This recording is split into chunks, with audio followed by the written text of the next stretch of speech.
NAPCAN runs a lot of programs now. It does a lot of work around advocacy in relation to children and young people. And we have a number of different programs, including the Love Bites program, Growing Respect, So Play a Part, which is a Queensland program, and Kids Can. And we do a lot of work in the Northern Territory as well. So over the past 3 years, Trudi and I have come from the mid-north coast, and we've been working with NAPCAN now for 3 years.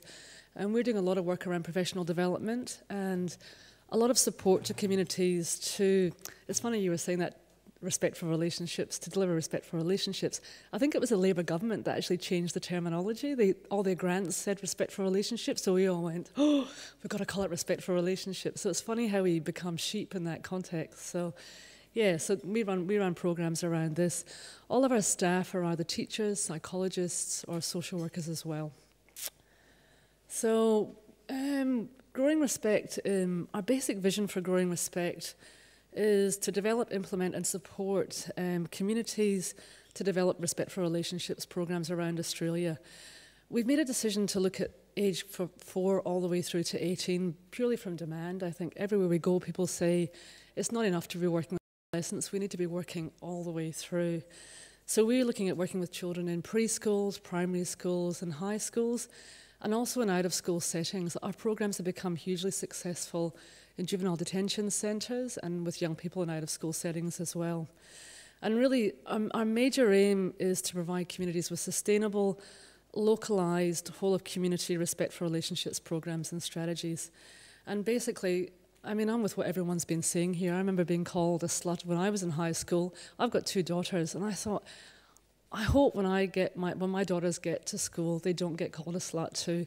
My daughter was in year 4 the first time she was called a slut. That's why I do the work that I do, because it's about how do we change this and how do we shift this for our children and young people. So all the way through, you're going to see wonderful artwork developed by young men and young women from our community. This one's from Port Macquarie. We do a lot of work about debunking the myths around violence against women. So this is a classic statement: we don't dress for sex, we dress to impress. I just think it's a fantastic image. And this is the passion of young people who want to change this in our society. So the history is Growing Respect is really growing out of the Love Bites program. We love Love Bites, we love the name, and it was young people who named it, and we had so much pressure with the Respect for Relationships statement to change the name, but young people named it, and that's why it is what it is. The program was developed in Kempsey on the mid-north coast of New South Wales. It evolved out of a partnership between school counsellors, teachers, the police, sexual assault services, women's services, where we all decided we wanted to come together and collectively address the issue of violence against women. We also had noticed, specifically in Kempsey and Coffs Harbour and Port Macquarie, people getting into very violent relationships by a very young age, so the community wanted to respond to it. We were given $60,000 by Maurice Yema, New South Wales government, to end family violence in Kempsey. We failed, I have to say we failed, but as a collective we came together and we said, why don't we do something for young people? Instead of trying to just create another education pack, and I think someone commented on education packs. We walk into so many schools and you walk into their resource room and there are hundreds of thousands of resources in there. And teachers just go, which ones do I use? You know, where do I go with that one? So teachers said to us, we want you to create something for us that's relevant for children and young people. Now, we've been lucky enough to come to NAPCAN, and we're funded by a Swiss foundation, so our funding comes very independently, so we're not governed by kind of political whims, which is fantastic. And since that funding, we've trained over 3,000 people around Australia. We're in 90 communities across the Northern Territory, Queensland, Western Australia, and Tasmania. And now over 90,000 children and young people have been part of our programs across Australia. So really, our framework is really focused on a whole of school and community approach, and we want to fit in with all the best practice standards within that context. We've made a decision that we want to work alongside communities because, you know, it's not just about schools. I think Debbie was saying that. It's how do we work with communities as well. So a lot of our work is working with the communities as well. And we really believe in developing partnerships between service providers, communities, so parents and carers, elders, and with the schools as well. One of our big focuses has been developing resources that are really relevant for children and young people, because we can do the greatest programs in the world, but if they're not relevant in young people's language and children's language, we're just not going to be effective in that context. We had a great meeting with Nina Fennell recently, who was talking about sexting, and she was saying the minute you say sexting, you've ended the conversation with young people. So it's about making sure we talk with young people in the language that they want. Also, when we started, we were talking about adult relationships, and young people just switched off, or even worse, they were going home and challenging their parents in their own relationships, and we made a strong ethical decision. What we develop from now on is very much about children and young people and what they want. So a lot of our work has evolved out of consultation with young people and really working so they create resources that are relevant for them. Also, our work's really evolved into localised media campaigns that connect in with those national strategies. So we work with young people to develop their own campaigns in their own language that they then put out to their own communities. So you're giving them, I think someone else said about hopelessness. If we talk about this, you can get really overwhelmed with the statistics because they haven't changed. In some cases, they're getting worse. So we want to give young people a voice and an avenue where they can say, we want to make a change and we want to be part of a collective that's actually changing this in our community. So the campaigns have become quite major, I think, in a lot of our work as well.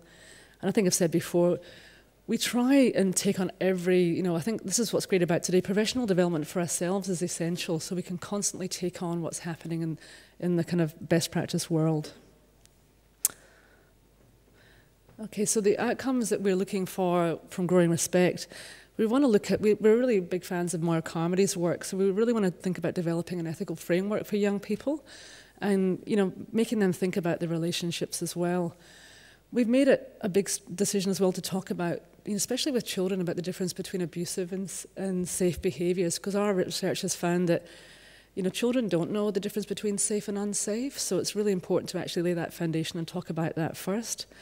We just made a decision to talk about gender as well, so we're starting to bring a lot of that into our work as well, and we've been really upfront about it. And we say we are a violence against women programme, we come from a feminist perspective, and we get into schools across the country. So I think being upfront and honest, and we always say, we're not trying to prevent all violence, we actually want to, let's just get this one dealt with first, and then we can build on that and build a much bigger programme around that. Again, we talk about unhealthy and unequal relationships. We've really started to focus on conflict resolution and problem solving as well, because we were doing a lot of work in high schools, and we're thinking, here we are talking about family violence and sexual violence, yet we've never actually talked to young people about conflict resolution. So it's not fair to not have empowered them with the skills first to do that, and then talk about these major issues as well. We have a strong safety framework around our work too, so we want to make sure that children and young people can actually talk to safe people and they know who to go to. I think when we first started our work, we were shocked that young people didn't know where our services were. We thought we were really youth-friendly, but we weren't at all. Young people didn't know where the sexual assault service was. And really, the outcomes we had in Port Macquarie, and Trudi worked for the sexual assault service, after 3 years, our referral rates increased by 33% from young people in that age group. So that's the kind of outcome that you want, because it's going to all go up before it comes down. And again, that doesn't fit into government timeframes, because the Labour government are not going to see a drop in 3 years' time. Let's hope that they have a vision about this to actually extend that out as well. And the final thing is about accessing support services too. The other big thing that we wanted was to make sure if a young person goes to a youth service, the police, or a sexual assault service, they all get the same response about relationship violence, and they get directed to the right service immediately. So we stop that systems abuse of young people, going to many services before they go to the right one. With the community, it's about the development of a localised whole of school and community approach that's actually sustainable within each community. So we kind of talk a lot about Love Bites. It's not about the name, although the name's lovely and young people love it. If you've already got a really good programme functioning, how can we build on that programme, and how do we keep that sustainable in that community? We want to make sure that all communities get ongoing professional development. So we do a lot of training, but then continued support around that. And we're doing a lot of work around evaluation. I think anyone who's researching in this area, the hard thing is looking at behaviour change and attitudinal change. So we're working on trying to develop some really creative ways of working with young people to develop that framework as well. Okay, so a lot of you would know about these best practice standards that have come out recently or over the last couple of years. And I guess Growing Respect and Love Bites, particularly Growing Respect, is we're trying to model ourselves on those particular standards and trying to fit with them as best that we can, which is sometimes difficult, but we're trying our best. So for us, Growing Respect is basically the framework. We have 5 sort of overarching principles and then 3 sections that fit with it. So again, that fit with the standards, and we've specifically written it that way so it does fit with the standards. And I'll go through those in a little minute. As we set out, well, with our theoretical perspective, we've always been influenced by feminist research and theorists. That's been where Love Bites came from, and that's where we are going with this project as well.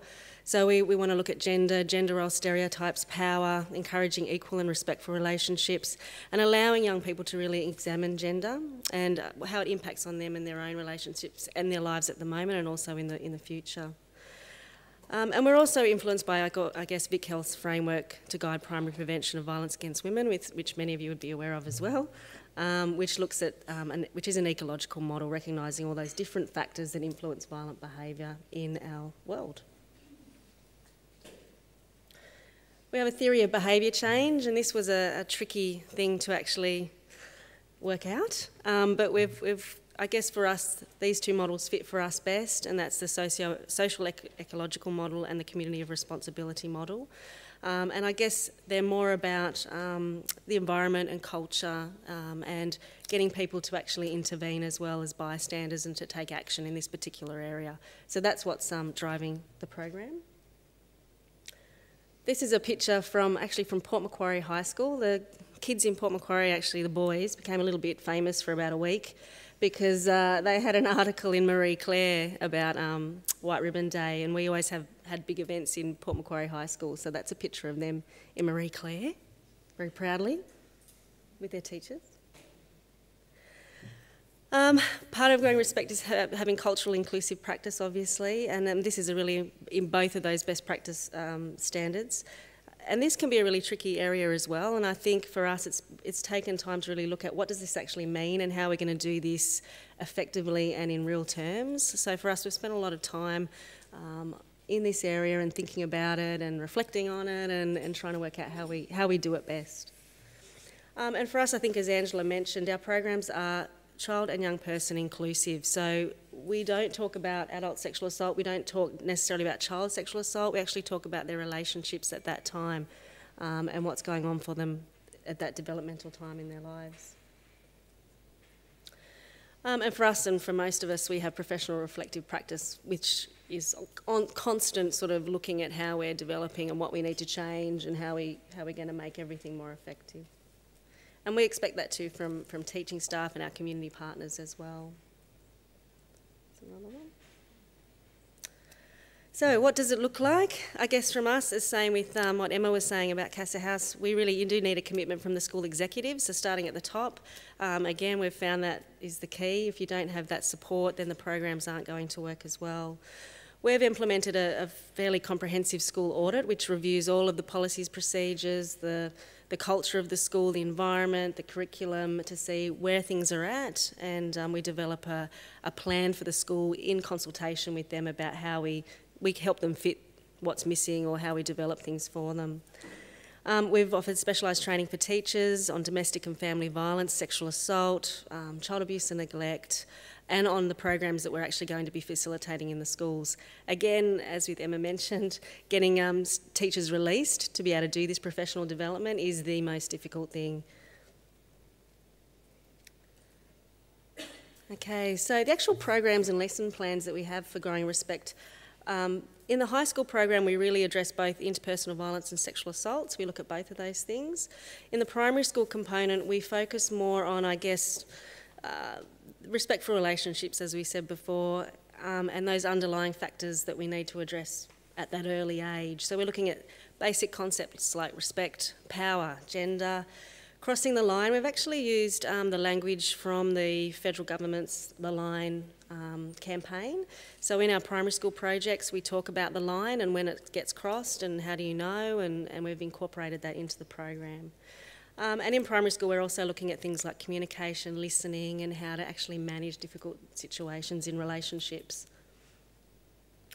We also try and connect students with their community, and we also try and connect with parents. So we're wanting to develop a parent component that goes with the program as well, that will run at the same time as the programs in the primary schools are running. Did you want to talk? Yeah. So like Trudi said, we've got a few programs that we're running, which we'll go into a bit more detail.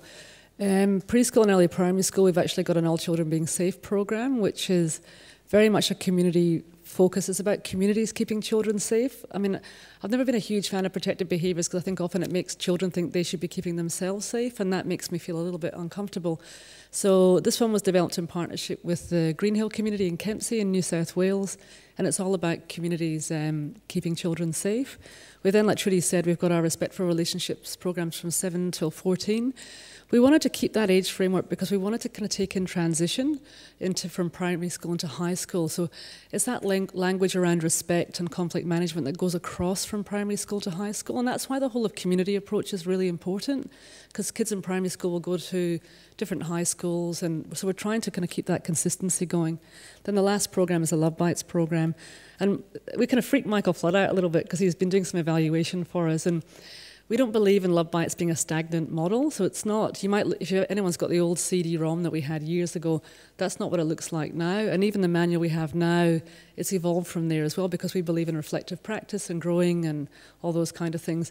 And from an evaluation perspective, Michael was going, "What is this? Is it Love Bites Plus? Is it Love Bites this?" And it gets a bit hectic and confusing. But if you want to stay contemporary and you want to be working with children and young people where they're at, you have to evolve. So no manual is, everything becomes, what's the word I'm looking for, too old, even in a kind of space of 2 years. So a little bit more detail. With All Children Being Safe, this is a beautiful program to run. It's a lovely way of addressing protective behaviours. It's a multi-lesson program. It goes around over 6 sessions, not including the parents session where we actually engage parents and elders from communities in the months before the actual program's delivered. It's a way of kind of working with children in a way that's non-threatening, and it's about allowing them to feel strong and safe within their community. So we do it in a very narrative way through storytelling. So it's 6 interconnected stories about bush animals. So you've got stories about the kangaroo, the echidna, the kookaburra, the koala, and the king parrot.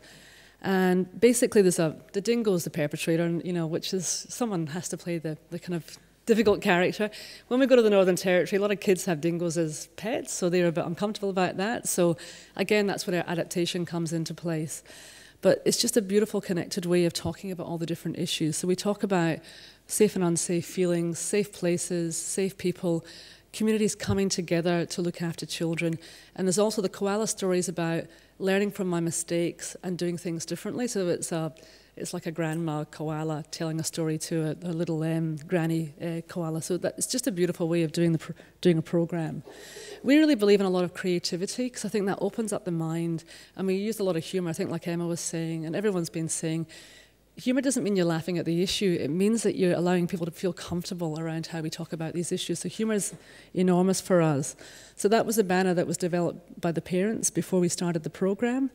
And these are the kids. So we do a lot of craft as well. So all the kids become the kookaburras and fly around the room. So they're actively involved in the programme. And then you've got your beautiful echidnas. I mean, it's just heavenly. Like, we just got funding. Tony Windsor managed to get Armadale funding to roll this out in every primary school in Armadale and Tamworth. So they get really into it. They actually create costumes and they just run around the room, and it's just absolutely fantastic. And the outcomes we've got from that programme have been, at the start in kindergarten, maybe 1 or 2 children knew 1 safe and 1 unsafe feeling. By the end of it, they could all say 3 safe and 3 unsafe, and they knew, where to go to talk to somebody, and a whole range of fantastic outcomes. The other major outcome was teachers actually felt comfortable doing protective behaviours because they weren't using body images. We've got some books down there if anyone wants to see them. We use a kangaroo to talk about safe and unsafe and how it affects your body. Some people say, do kids get it? Of course they get it. They know they can relate that to themselves. It's just a beautiful way of talking about the issues. With our ages 7 to 14 programme, like Trudi said, we break it down and we talk about respect, power, gender, crossing the line in friendships and relationships, communication and listening, and conflict management. So we're going for that kind of 6-session and perhaps longer if schools want to have more around that process. And these are some activities. We've fallen in love with smart boards. I don't know if anyone's using smart boards, but we've got a loving relationship with them. So I think people think I'm a bit strange, but I love them. And technologists, you do think I'm a bit strange, yeah. But anyway, that's my personal stuff. I shouldn't talk about it up here. But we also believe the education revolution has delivered technology to the classroom as well, so we should be using it. So we're kind of creating packages that teachers can actually use and upload onto smart boards. And the great thing about technology is young men boys in particular, love getting up and doing the activities as well. So we're trying to use that medium as much as possible. And like we said about Love Bites, Love Bites has now become a multi-session program for 14 to 17-year-olds.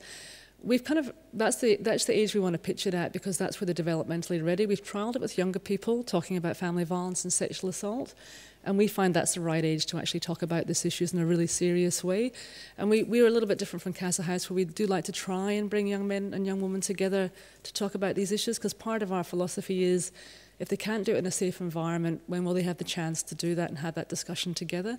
So we try and do that as much as possible. We also know there's cultural implications for that. So again, in your cultural assessment, you make a decision around whether you would do that or not.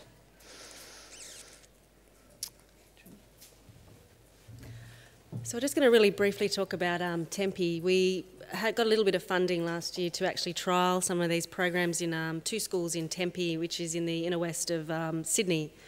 So we trialled it at the primary school and at the high school. What we did was we actually targeted specific years, and we did that in consultation with the schools. What I firstly wanted to do was start running programs in every year and doing all these amazing things, and the schools were like, we just can't take that on in 12 months, like that's just not going to happen. So we negotiated with them and worked out what was going to work best for them as well. So for the primary school, we trialled the All Children Being Safe program, which Ange talked about, for kindy and year 1. And for years 5 and 6, which I think in New South Wales is a little bit different to Queensland, it's our final 2 years of primary school, we trialled the Respect for Relationships programs, the ones that we wrote around the Line campaign. We completed our audit, we did training, professional training for teachers, and we adapted all programs to the smart board. And one of the fantastic teachers at Tempe Primary was able to help us with that. So all the programs were used on the smart board in Tempe. For the high school, we actually developed a 13-week program for year 7, and that was, again, in consultation with the school. The school wanted us to do that. They had enough weeks to cover all that, which was fantastic. So we did cover a lot in that time. We spent a lot of time on gender, sexual harassment, homophobia, and we spent a lot of time looking at skill development as well towards the end of that. We utilised some resources that are already out there as well. Don't Be a Bully Bystander from Vic Health, we utilised a bit of that in that program, and Canberra YMCA Respect thing as well. So some of their communication stuff we looked at. And each week was structured to fit into one period, and a teacher actually facilitated this program. So we worked with the teacher to train her to be able to facilitate that. And it was in the PDHPE department. And Love Bites was also incorporated into the project. So we actually did Love Bites, and there were also 4 lesson plans that went after Love Bites that were actually facilitated by a teacher as well. And we also then did a leadership day with the school, which consisted of 3 different workshops. One was on bystander behaviour and being an active bystander. One was on, it was actually a forum theatre workshop, which was fantastic. It was actually facilitated by a great group from Bankstown called the Bankstown Youth BIDS, the Bankstown Youth Development Service, I think it is. And they were a fantastic group that came in and actually facilitated a forum theatre. If anyone doesn't know what that is, it's an interactive theatre situation where they have actors acting out a particular play, and they act it out once, and then the students can actually jump in and call out and actually jump in and take the place of one of the actors and actually change the story. So, and that worked really, really well in Tempe. And we also did then another workshop more around the campaign side of that's connected to Love Bites, because with Love Bites in the afternoon we focus very much on creative workshops. So we do music, art, theatre, all sorts of different creative ways of working. And so it was connected with that as well. So doing more posters, brochures, all sorts of things, which I just talked about. And we, as Angela mentioned before, Michael Flood put together an evaluation for us to use a framework with this project, and it's still in getting analysed at the moment, so hopefully we'll have some results pretty soon.